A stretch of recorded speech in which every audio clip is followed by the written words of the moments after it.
Welcome to Enchanted Astrology with Ariel Smith. Thank you so much for joining me today as we go over the upcoming astrological energies for the week of June 3rd until June 9th. Now, this week we have Mercury in Cancer, which is in trine to the North Node in Pisces. We have a mutable T-square with the Lunar Nodes and Uranus.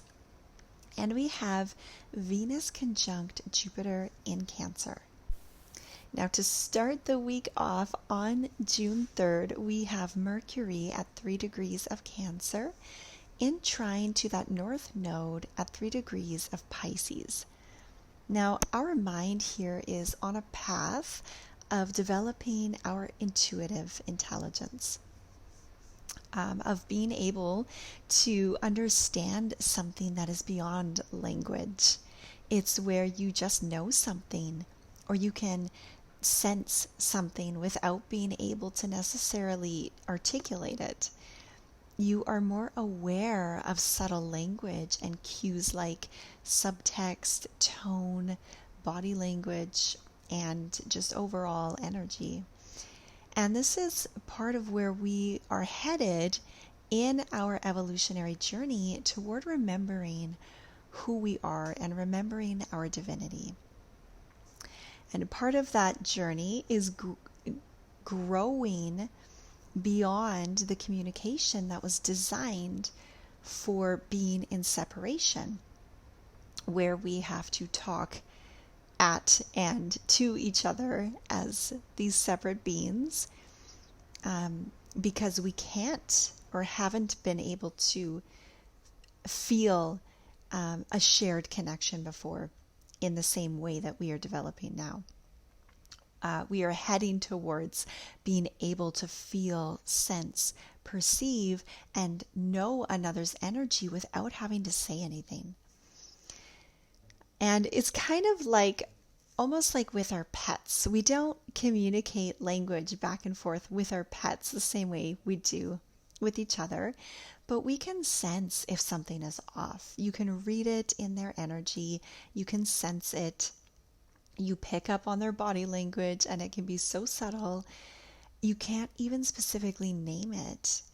So there is a very strong theme this week of getting more in touch with our energetic experience and inner knowing.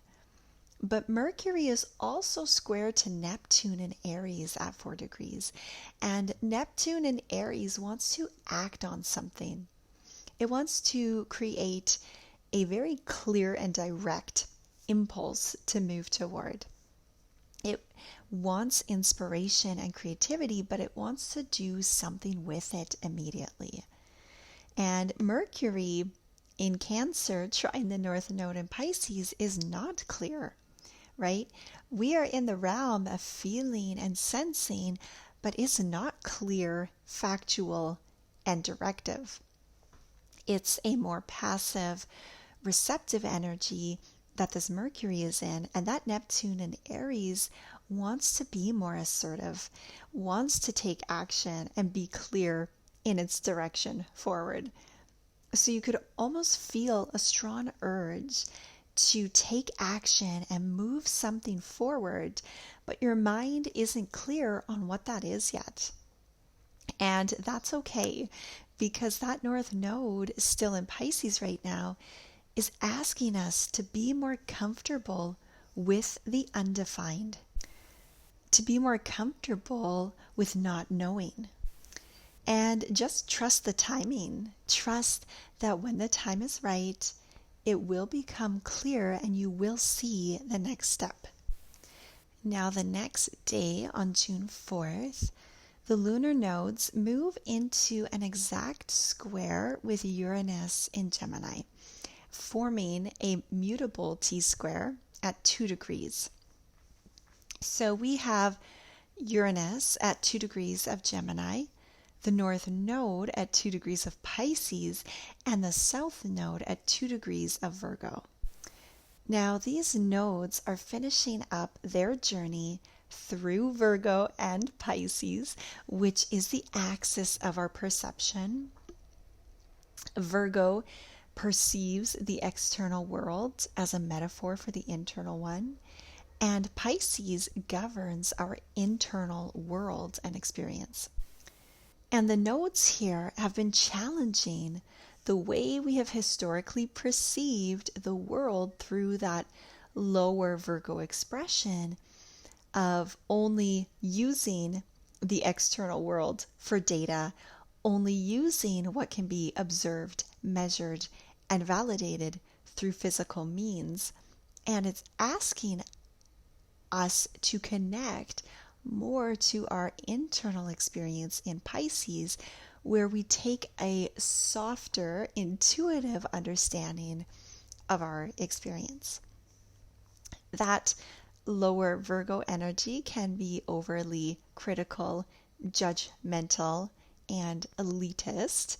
It can turn its nose up towards data that is not from a credited, authoritative source and invalidate purely internal data. And we have gotten very good at operating in those energies.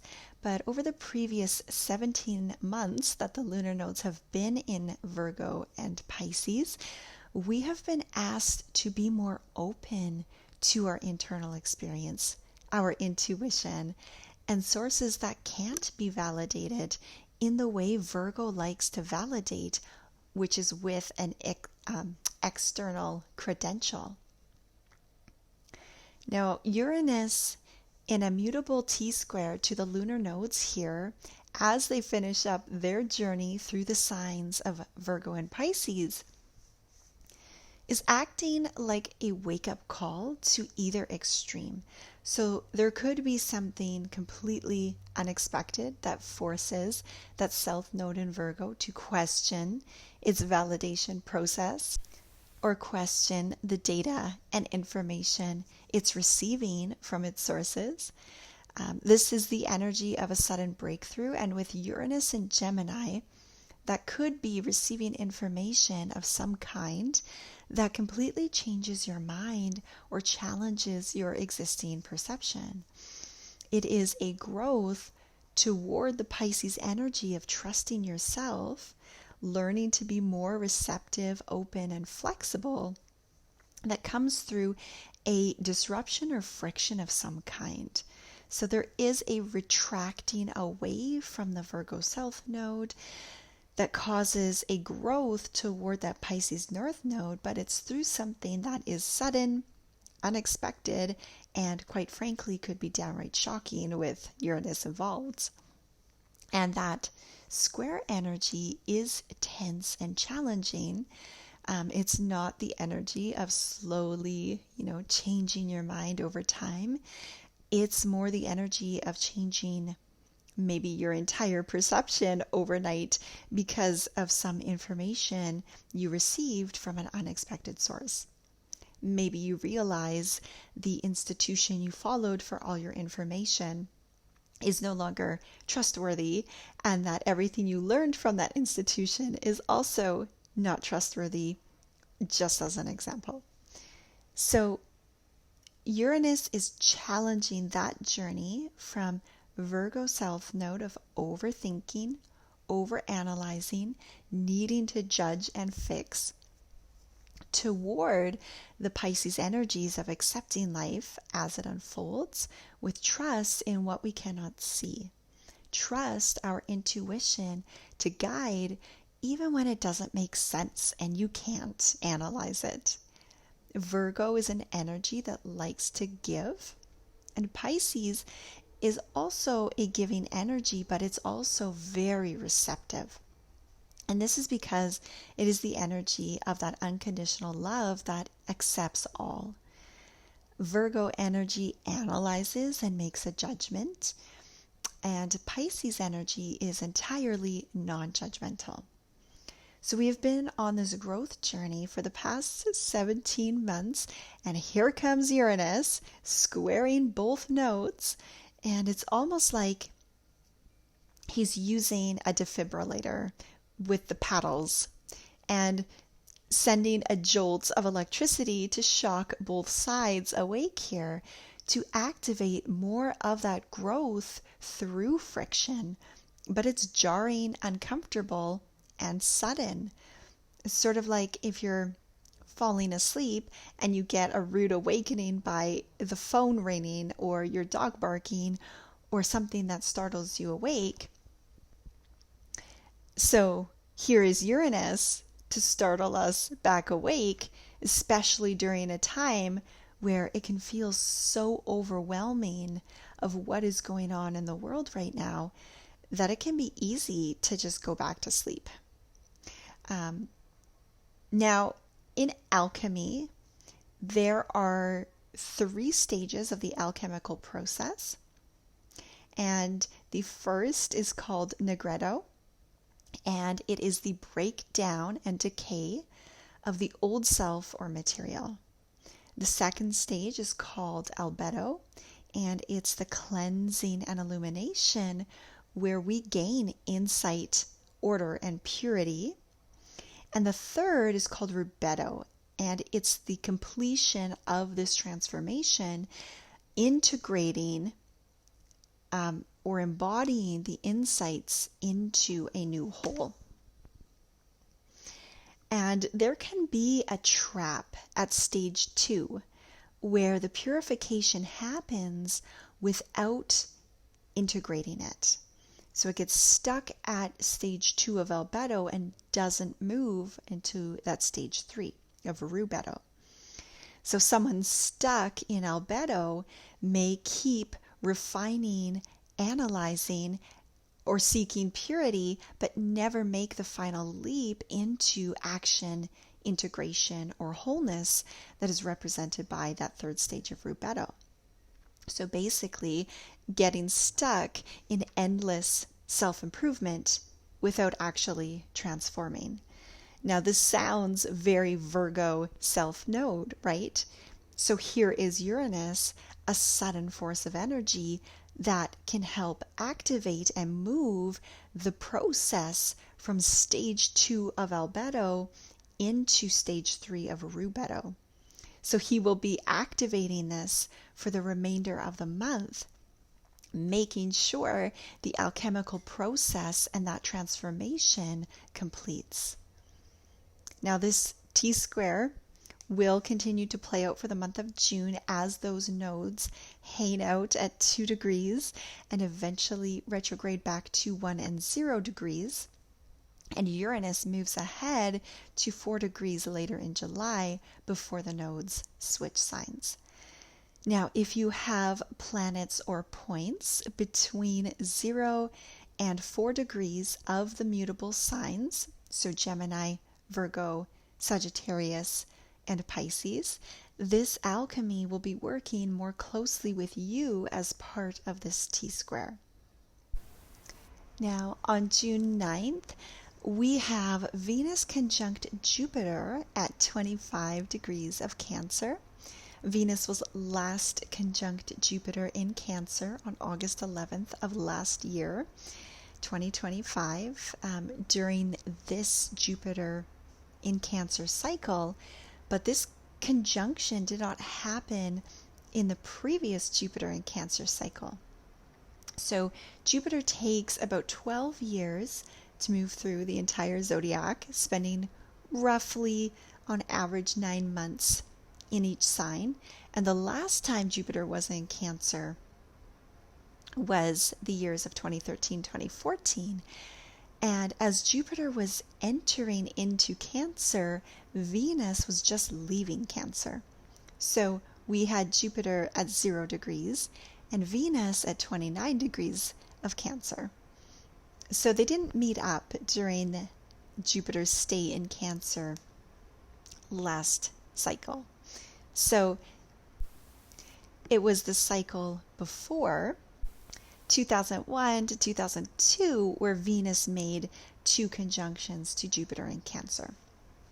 So now she is making her second and final conjunction to that exalted Jupiter in Cancer here, where they will not meet up in Cancer again until 2037. Now we just had a Sagittarius full moon and Jupiter ruling Sagittarius takes us out of our limited perspective beyond what we currently know how to think. And in Sagittarius, he does this through things like philosophy and experience. In Sagittarius, Jupiter expands our consciousness through maybe learning a new philosophy or traveling somewhere to experience a new culture or way of life. But in Cancer, which rules our intuition, emotional, and subtle body, Jupiter expands us through learning to feel more deeply, trust our intuition, maybe even create stronger bonds. Jupiter in Cancer is where we go beyond the mind as the tool for expansion. And we expand through our felt experience, through what can't be understood intellectually. So our feelings contain information that we can deeply know, but we can't always explain or articulate, but the heart knows. And Jupiter is considered exalted in Cancer because Jupiter wants growth and Cancer wants to nourish. And nourishment creates growth. So the more you nourish something, the more it grows. The more you water your garden, the bigger it will grow. If you don't nourish it, it will struggle to grow. So Jupiter in Cancer is where you nourish and tend to your garden every day. You protect it from harsh elements. You keep it safe. You take care of it, water it, fertilize it, maybe even talk to it. You give it all the nutrients it needs in order to thrive. And it does thrive. Jupiter in Cancer is like when you notice that someone's lawn on the block is greener and more lush than all the other lawns on the same block. But it's because the homeowner waters it twice a day, every day, tends to it, pulls the weed, fertilizes it, doesn't walk on it. Their water bill is enormous, but the lawn is noticeably thriving because of all the nourishment and care that it receives. So Jupiter is very happy in Cancer because it gets that nourishment it needs for its expansion. And in fact, they create a loop that reinforce each other where Cancer wants to nourish, Jupiter wants to expand, and the more Jupiter expands, the more Cancer can keep nourishing, so Jupiter can keep expanding. And Venus in Cancer tends to bond and relate to others through nourishing and nurturing. So Venus is where we turn our attention outside of ourselves to others and the material world around us. And in Cancer, we want to feel genuinely nourished by what we hold close in our lives, right? How can I be more nurturing and caring in my relationships? Or does this item really nourish me, or does it just feel draining? I mean, this could be where some things start to feel hollow that you aren't emotionally connected to, because Venus in Cancer is all about the emotional connection. Things like nostalgia, what is sentimental and comforting. Venus in Cancer wants to cook for her loved ones, be emotionally supportive, make others feel comfortable, safe, and protected. And this creates a very warm, content feeling. So Venus conjunct Jupiter in Cancer is a very positive aspect. Jupiter and Venus are the benefics of astrology, meaning they are associated with positive, life-giving aspects like growth, abundance, generosity, love, harmony, etc. So this conjunction brings growth, abundance, generosity, and the Venusian themes of love, harmony, and what we value. And in Cancer, this abundance can come in the form of feeling emotionally fulfilled or resourced, feeling very content at home, having an abundance of support. It can also deeply expand the heart space here, so you could feel a larger capacity to live from the heart, to be vulnerable, forgiving, and accepting to others. This is heart wide open energy. Now, Jupiter in Cancer also uses emotional or relational experiences as a tool to expand us into larger realities. So it can be through things like family or relationships that we have an experience that breaks us wide open to a higher understanding. So you'd want to look to where Cancer falls in your chart by house to determine what area of life this expansion would be happening. If you have planets or points between 22 to 28 degrees of Cancer, this conjunction would be activating that point. And if you have any planets or points between 22 to 28 degrees of Capricorn, this conjunction would be opposing and highlighting those points, because this is on the Cancer-Capricorn axis of dependence versus self-sufficiency, receiving versus providing, support versus responsibility. So if you have planets or points between 22 to 28 degrees of Cancer or Capricorn, I would look to the house placements that your Cancer-Capricorn axis is on for what areas of life are being activated through this transit. Now, this week's Yin Yoga practice is on Uranus square the lunar nodes, where we identify the energy of getting stuck in that second stage of alchemy, where we keep refining, analyzing, and purifying, of getting stuck in that Virgo self node energy without integrating it, and we allow the integration to take place. So if you would like to explore this energy through a guided Yin Yoga class, that is available at enchantedAstrology.ca. And as always, thank you so much for listening in today. I wish you a very expansive week ahead, and I will be back next Wednesday with another episode.